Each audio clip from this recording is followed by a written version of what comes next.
Scott Kendall is up next to talk about why continuing to spend a significant portion of the PUMV, even if it means reduced dividends on government services, is a good idea. Well, I could start with we have no choice, but I'm gonna give a more nuanced explanation than that. First off, I just want to say my debate partner here, Senator Halford, he served Alaska for the better part of 5 decades as Air National Guard in the House, in the state Senate.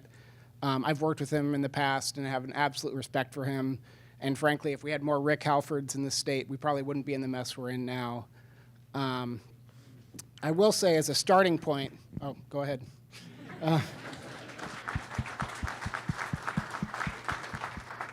As a starting point now, I'm going to apologize to the other panelists, but I'm going to touch on their topics because I think you have to.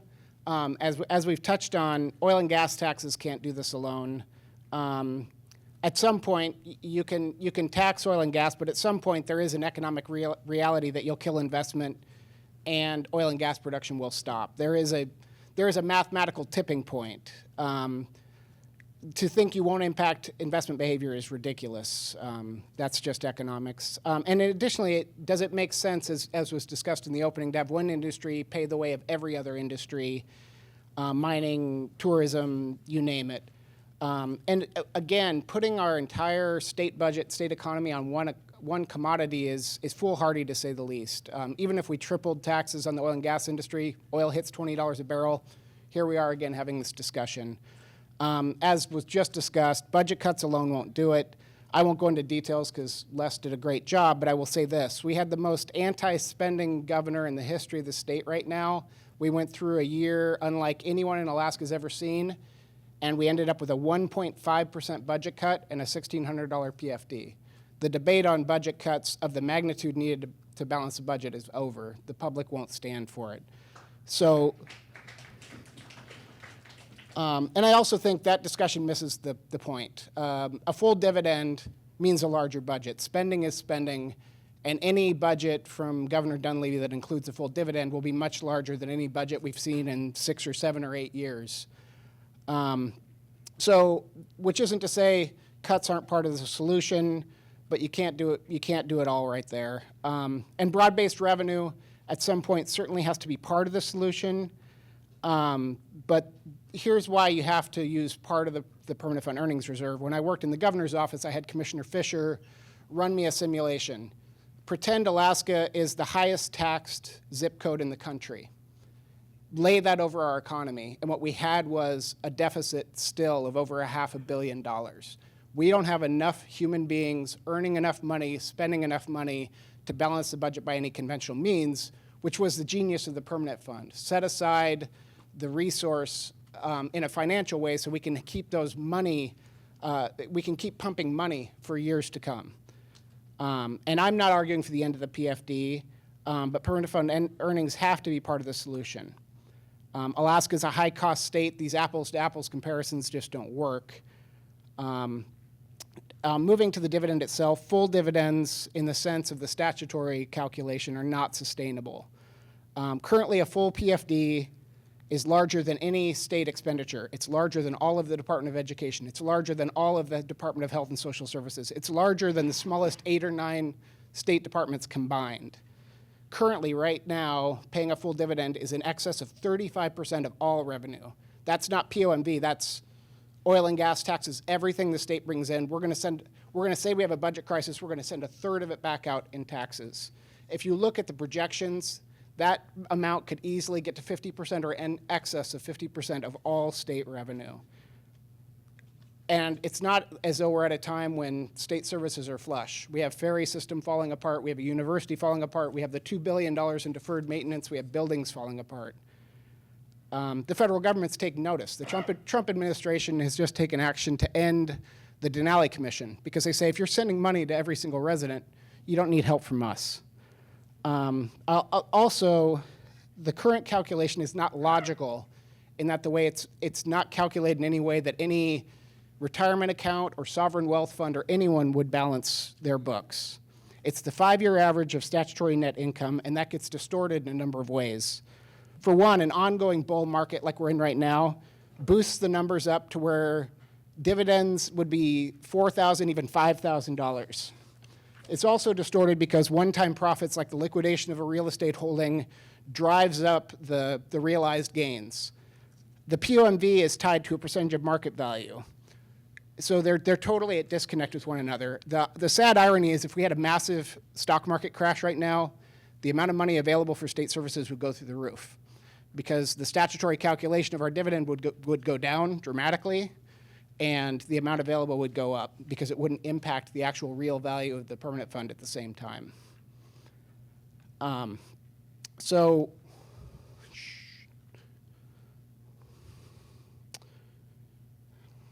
Well, and I guess I would take the converse of that too. There's actually a point at which if you had bull markets for long enough, you could actually have paying the dividend alone would actually exceed the POMV value. So it's simply not logical. And I think one place for common ground I would seek with Mr. Halford is however we calculate the dividend going forward, it needs to be some portion of that POMV draw because that's how we're going to sustain and not break the money machine that is the permanent fund. One very last point, and I know my time is up, is the permanent fund dividend has been reduced. It's been reduced by a cumulative amount of about $3.2 billion. And every child has felt that, every elderly person has felt that. My kids have been taxed to the same degree I have. But I will say that $3.2 billion that sits in the permanent fund that wouldn't be there otherwise spins off about $180 to $240 million per year, and it will do that forever. And in perspective, that's triple the entire reduction to the university system. That's the entire budget and then some of the Department of Public Safety. It's the entire budget and then some of the Department of Transportation. It is 20 times what we spend on all pre-K in this state. And I would ask that how wealthy is someone if they have an extra $1,000 in their dividend but they don't have public safety or education? So with that, I'll conclude.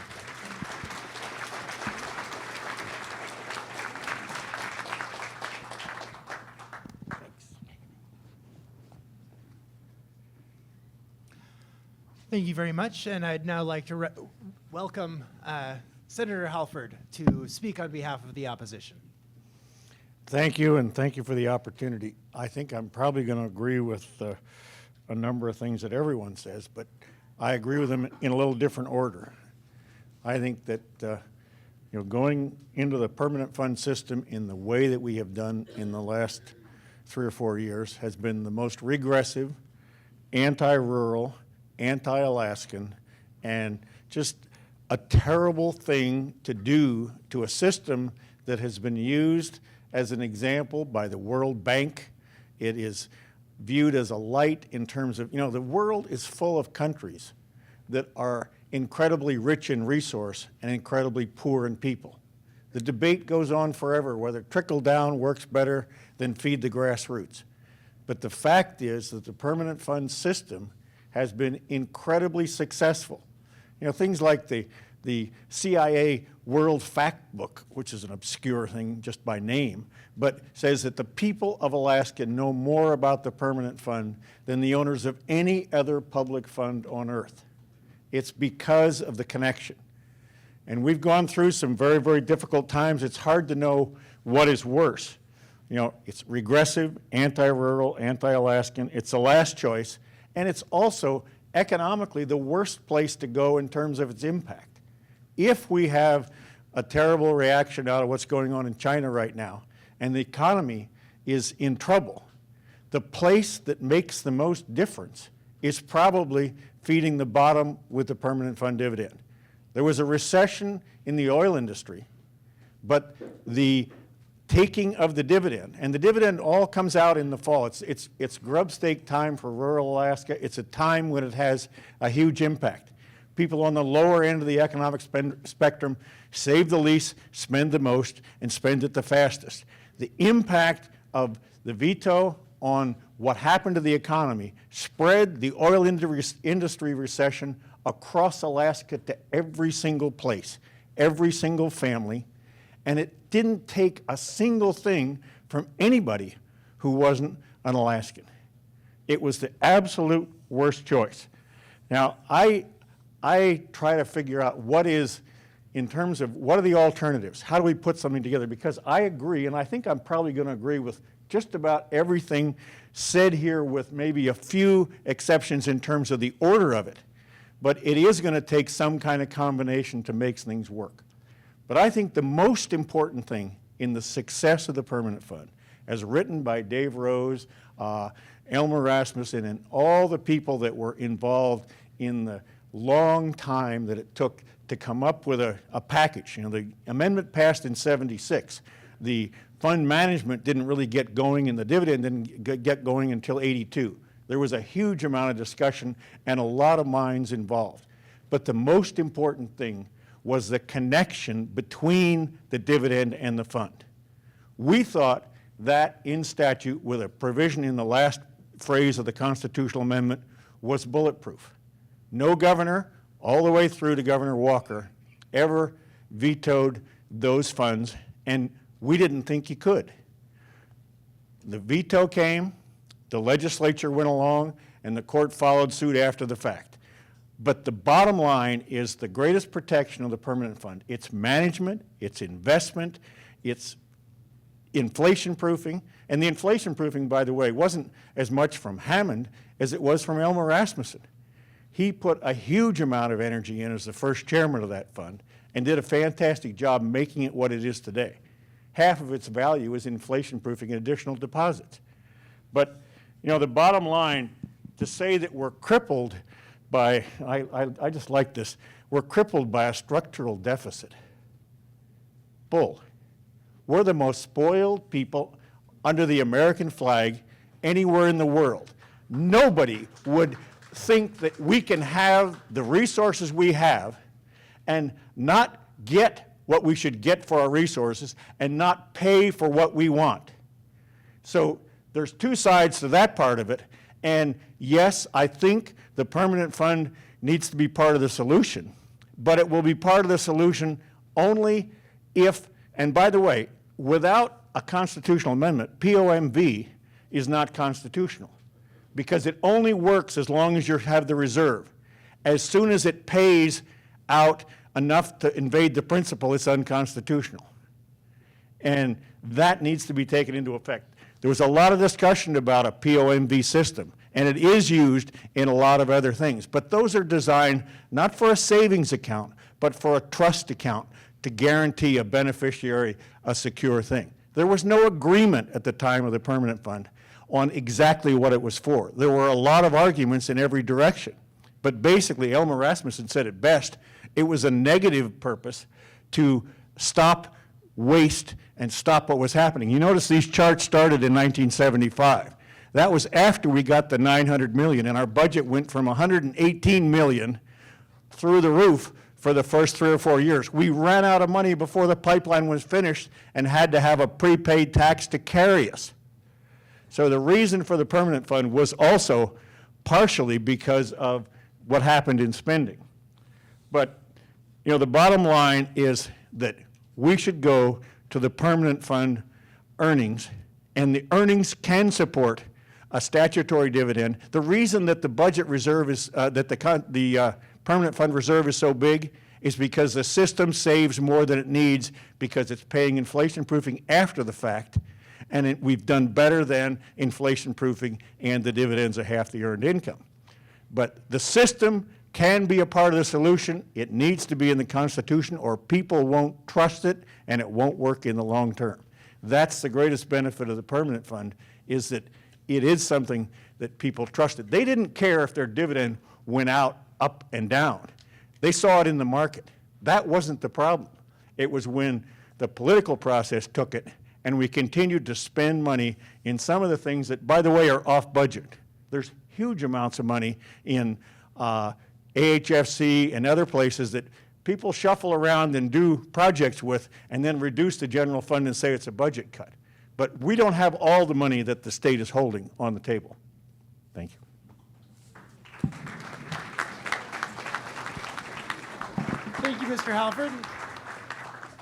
So, Mr. Kendall, let's go ahead and grant some of your wishes and say we're no longer using the statutory formula, and now we're looking at 50% of the POMV. going to government services and 50% going to PFDs. That still leaves us with $1 billion or so hole in our budget. The sort of thing that I think a lot of people have suggested is too much. Are you okay? Is that sufficient sort of for government services out of the earnings reserve? Or would you advocate for sort of continuing to take even more than that? And if so, why take from the one asset that your daughter owns equally to you? Shouldn't you pay a bit more for services given that you have an income? So a lot to unpack there, but I think you were asking whether some calculation based off the POMV, call it a 50-50. Now you're improving the budget situation greatly then, because you're outlaying less for the PFD, so you're making the budget smaller and you're increasing revenue in a sense. At that point, the deficit may become something approachable with an income tax. I'm not saying an income tax is the answer or a sales tax is the answer.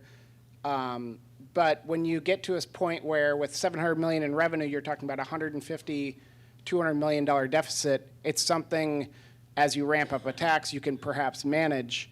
The primary point is to calibrate it to the POMV, acknowledge that the POMV, or the Permanent Fund supporting state services, is as important a goal as is paying out the dividend. I would go back to, if you're a child in a village of 50 people and everyone there gets $1,000 more, are they better off with that $1,000 more? Are they better off with public safety and a ferry system that operates? I would make the foundational argument that there is a collective good that state use of the POMV, or Permanent Fund for that purpose, serves, that there's got to be a balance. Is that balance 50-50 of the POMV? Is that balance 2% out of the 5%? I think that's the discussion. If you have the discussion within those boundaries, then the state's winning, because that's not the discussion we're having right now. Right now, we're having a discussion of shutting down ferries, laying down schools, laying down airports, letting buildings fall apart in the service of a $3,000, $4,000, $5,000 check. And that is not a discussion that serves current Alaskans or future Alaskans at all. That was a very responsive response to a complex question. Mr. Halford, if I heard you right, it sounds like you're saying that sort of the way that we've gone about things so far has been about the worst possible way we could have gone about things. But I think I want to go back to one of the things you said, which is that Alaskans are very, very connected to the Permanent Fund. Do you think there was any other way to get us to where we were today in terms of having the public buy-in to make some of these difficult decisions aside from doing that? Because it certainly, if you look at the polling numbers from a couple years ago, Alaskans were not on board with really any of the alternatives. Well, I mean, you're getting the alternatives today. Each of these things is they're out there. We're still exporting $12 to $14 billion worth of oil every year. And we're getting royalty for it and almost nothing else. And in bad years, the royalty is used to pay the credits that exceed the taxes. Alaskans pay about $5.2 billion worth of federal income taxes a year. When we had an income tax, it was 16% of the federal, but the federal was the pre-Reagan schedules that went to 70% on the high end. So we had a fairly high state income tax. There is the capacity to do what was on the board in terms of just those two things. A sales tax is another thing. Fees are another thing. And cuts are part of it. People are not going to come together unless everyone has a stake in the outcome. But what we've done is we've gone to the weakest. We've taken, half of what we've taken is from kids and the poor. What on earth would we think that that's the first place to go? We should be ashamed of ourselves, collectively. Thank you very much. And I've got one more question. This one's for the both of you. So we know that cutting the PFD will harm rural and lower income residents and families. Is anyone discussing or considering a guaranteed basic income that would go only to those with the greatest need, but not to those in higher brackets? I'm taking it, this is an audience question, to replace sort of the PFD. It's a great question. I think there's something that you have to keep in mind when you think about the permanent fund system. The permanent fund system doesn't have a single dollar of taxes in it. It's only ownership income. And as such, it gives you the ability to avoid all the huge arguments in a guaranteed income system to tax one group and give it to another. If we are an owner state, and if our Constitution says for the benefit of all the people, then the person who has no economic background, no economic base, owns just as much of the owner state as the richest person among us. And that's the equity that the permanent fund system is based on. It's not tax dollars. So it's a very different question. I don't think guaranteed annual incomes can succeed in a political process when you're taking from one and giving to another, and yet they make some economic sense because we spend half of everything we appropriate for many kinds of welfare in the administration of the welfare to keep the unneedy from getting it. It would be cheaper to give it to everybody and tax it back from the rich. But that's not an argument you're going to win in the political world. Yeah, and I think there's some agreement with Rick and I there. It's one thing I looked at just as almost an intellectual exercise was, what if we means tested the dividend to mean what if only people in the bottom quartile would receive it? The political support, as you can imagine, for that was thin. It's not possible. I will say, and I agree with the premise that, first of all, that reducing the dividend impacts the poorest and children the most. Cuts to services impact the poorest and children the most. So it's an awful choice to have to make. But I will say this, if those dollars can be utilized and imagine the hypothetical where every dollar spent for this service had the equal amount of good of giving the person the dollar. I will say this, that the biggest beneficiary of the permanent fund dividend is the federal government. 25% of our permanent fund, hundreds of millions of dollars every year we ship to DC. If we keep that money here, it's used for state services. If it's used for pre-K, there's no reason on earth Alaska shouldn't have universal pre-K, for example. Low dollars, high reward. If we keep the dollars here, we don't offshore those dollars to DC. And I think that's one real tragedy we don't talk about is under a full dividend scenario, shipping $300 or $400 million to DC. I don't think that number is nearly that high because so many people are in the kid side and the low income side. But there's no question that there's some leakage. There's some leakage everywhere. But the other side of it is we could also gain back on the income tax side from all the non-residents if you look at some of the other solutions. And one final, I will point out that the larger the dividend gets, the higher the impact. My daughter, who's 13 now, the one year and only year I had to file a tax return for her was the year Sarah Palin gave every Alaskan $3,200 because my daughter had to file a tax return that year. And that would be the new reality. If we go to $4,000 and $5,000 dividends, we're all sending a good chunk of that money to the federal government. We may have finally found something that they disagree on, at least a little bit.